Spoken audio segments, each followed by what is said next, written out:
ఓట్లన్నీ తెలంగాణ అన్నీ కూడా తీసి బీజేపీ పార్టీకి ఎందుకు వేసిండు? యావత్ తెలంగాణ సమాజానికి నువ్వు జవాబు చెప్పాలి.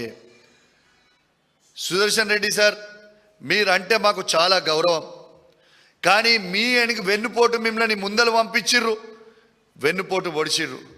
ఇవాళ ఆయన ఏం చెప్తుండు బయట? రేవంత్ రెడ్డి గారు, రాహుల్ గాంధీ గారు చెప్పిర్రు, నేను క్యాండిడేట్ పెట్టిన. మోడీ గారు చెప్పిర్రు, నేను ఓట్లు వేసిన అని చెప్తా ఉన్నాడు. ఇది వాస్తవం కాదా? నేను చెప్పింది ఏదైనా అబద్ధం ఉందా?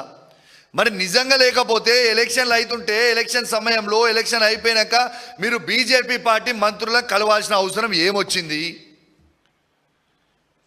బీజేపీ పార్టీకి సంబంధించిన మంత్రులని ఎందుకు కలిసిండ్రు? దీనికి జవాబు చెప్పండి. బాజాబ్తు తెలంగాణ ద్రోహి రేవంత్ రెడ్డి గారు మరొక్కసారి తెలంగాణని మోసం చేసిన అనేది స్పష్టంగా కనబడతా ఉంది.